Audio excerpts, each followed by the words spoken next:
हरिओम, जय श्री कृष्ण, ओम नमः शिवाय।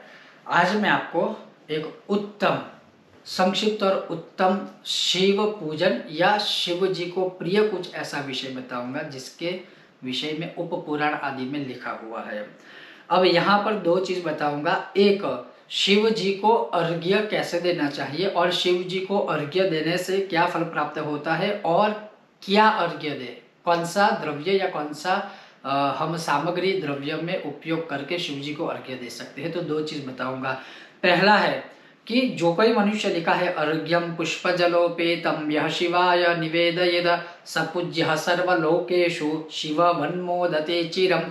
अर्थात जो कोई भी मनुष्य, जो कोई भी साधक, चाहे कोई भी हो, अगर वो शिवलिंग को पुष्पों के जल से अर्घ्य निवेदित करता है, वह समस्त लोकों में पूज्य होकर वह स्वयं ही शिव समान हो जाएगा। जैसे कहते हैं ना, भगवान तो बड़े हैं लेकिन भगवान से बड़े भी उनके भक्त हैं, तो वैसे ही वो स्वयं ही शिव समान हो जाएंगे। कब? जब कोई मनुष्य पुष्पों से युक्त जल को अर्घ्य निवेदित करता है। अब ये भी मैं आपको सरलता से समझा दूं। गंगा जल ले लीजिए या शुद्ध जल ले लीजिए और उसमें सुगंधित पुष्प आप डाल दीजिए। ये हो गया पुष्प से युक्त जल। अब उस जल को आप ताम्र कलश में या ताम्र पात्र आदि में भी उसको अर्घ्य के लिए ले सकते हो। अगर चांदी का पात्र है तो चांदी के पात्र में ले लीजिए और उस जल को लेकर आप ओम नमः शिवाय या ओम त्र्यंबकम यजामहे सुगंधिम पुष्टिवर्धनम उर्वारुकम इव बंधनान् मृत्योर्मोक्षीय मामृतात्, इस मंत्र या मृत्युंजय महादेव त्राहि मम शरणागतम जन्म मृत्यु जरा व्याधि पीड़ितम कर्म बंधनैः, कोई भी यह मंत्र पढ़कर वह जो पुष्प युक्त जल है वो लेकर, याद रखिएगा कहाँ पर अर्पित करना है, शिखरोपरि। अर्थात यहाँ दो अर्थ है। जैसे संस्कृत में बहुत सारे भाव, समय और संयोग के अनुसार उसका अर्थ गठन किया जाता है। तो शिव जी के शिखर पर मतलब शिव जी के शीर पर आप उसको अर्पित कीजिए और जो मैंने मंत्र बोले हैं, जो बताए हैं, वो बोलते बोलते आप वह अर्घ्य भगवान को समर्पित कर दीजिए। हालांकि यहाँ क्या लिखा है, निवेदित करना है, मतलब निवेदन करना है। अब निवेदन कहाँ किया जाता है? अर्घ्य ऑलवेज अर्घ्य निवेदन हाथों में किया जाता है, लेकिन शिवलिंग होगा तो शिवलिंग में तो सर्वस्व आ जाता है। वहां तो हस्त होगा नहीं कि चलो आप उन्हें वहां पर समर्पित कर सकते हैं।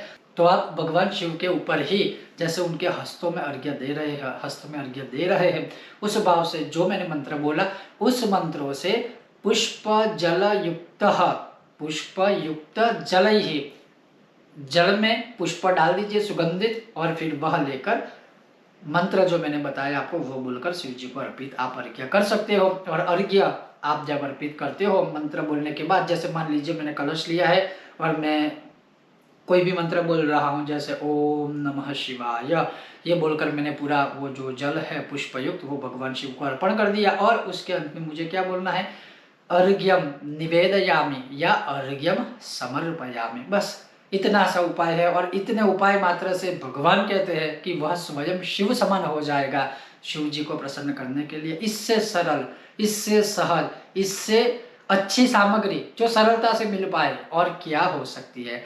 तो अवश्य शिवरात्रि में या किसी भी दिन किसी भी समय इस प्रकार से आप भगवान शिव जी को अर्घ्य समर्पित कर सकते हैं। अब दूसरी बात, अर्घ्य में भी एक प्रकार बताया हुआ है अष्टांगोर्घ्य।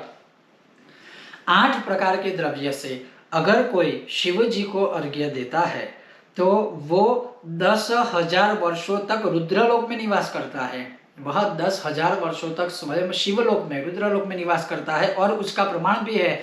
अर्घ्य मष्टांगमापूर्य लिंग मूर्ग्नि निवेदयत 10 वर्ष सहस्राणि रुद्रलोके महीयते। अब यहाँ पर भी वैसे ही है अर्घ्य, उसका अर्थ घटन 8 अंग मिले जल से शिवलिंग के शिखर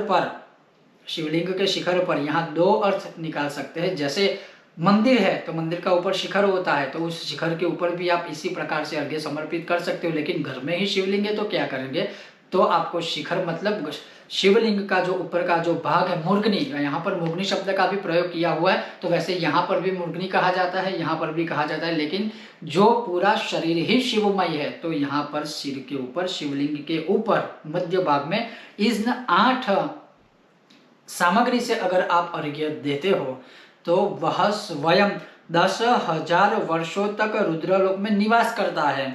और वो 8 चीजें क्या है, 8 सामग्री क्या है? आपः क्षीरः कुशाग्राणि दध्याज्यं च सतण्डुलं तिलसिद्धार्थकश्चैवम् अर्घ्योष्टांगः प्रकीर्तितः। पहला जल या गंगाजल, दोनों में से कोई भी एक ले लीजिए। दूसरा दूध।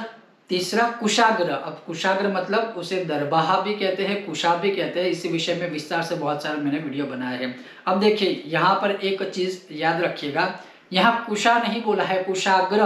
कुशा का जो अग्रभाग होता है उसका एक छोटा सा टुकड़ा ले लीजिए, कुशा का अगला एक छोटा सा टुकड़ा ले लीजिए, तो वह कुशाग्र। उसके बाद दधी मही मतलब दही, उसके बाद घृत मतलब घी, उसके बाद तंडुल। वैसे तंडुल के भी 2 से 3 प्रकार के अर्थ है। तंडुल मतलब जब आप चावल को अग्नि के ऊपर आप उसको पकाते हैं दूध या जल के साथ, तो उस प्रकार से उसे तंडुल संस्कृत में बोला जाता है जब यज्ञ आदि क्रियाएं होती है तब। लेकिन मैं सरल भाषा में एक ही बात कहूंगा, तंडुल मतलब आप अक्षत को ही लेके चलिए, तो थोड़े से चावल ले लीजिए।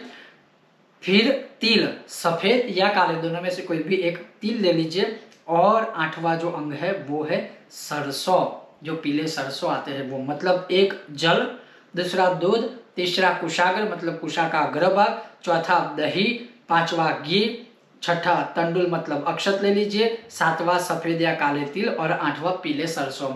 ये सभी चीजें एकत्रित करके, मिक्स करके, मिश्रित करके जल में मिश्रित कीजिए। वैसे ही ये सारी चीजें जैसे ही आप इकट्ठा करोगे तो वो मिश्र हो जाएगी। अब लोग ये भी पूछेंगे कि कितनी कितनी क्या सामग्री ले, ऐसा यहाँ कोई परिमाण नहीं है। जैसे आपने 1 चम्मच जल लिया है, 1 चम्मच दूध ले लीजिए, एक छोटा सा टुकड़ा दर्भ के अगले भाग का ले लीजिए, कुशाग्र ले लीजिए, 1 चम्मच दही ले लीजिए, 1 चम्मच घी ले लीजिए गाय का, 1 चम्मच जितने आप अक्षत ले लीजिए, 1 चम्मच काले या सफेद तिल ले लीजिए और 1 चम्मच आप पीले सरसों ले लीजिए। और यह अर्घ्य अष्टांग अर्घ्य कहा जाता है, शिव जी को जो प्रिय है। और यह अर्घ्य लेकर, जैसे मैंने अभी एक अर्घ्य का प्रकार आपको पहले बताया, उसी हिसाब से आप कोई भी मंत्र बोल के आप शिव जी के ऊपर यह अर्घ्य समर्पित कर दीजिए। ऐसा करने वाला जो मनुष्य है, जो साधक है, वह 10,000 वर्षों तक शिवलोक में निवास करता है। तो इस प्रकार से आप यह अर्घ्य समर्पित कर सकते हो और यह शास्त्र सम्मत है, शिव जी को प्रसन्न करने वाला है, शिव प्रिय बनाने वाला है और हम स्वयं शिव प्रिय बनने वाले हैं।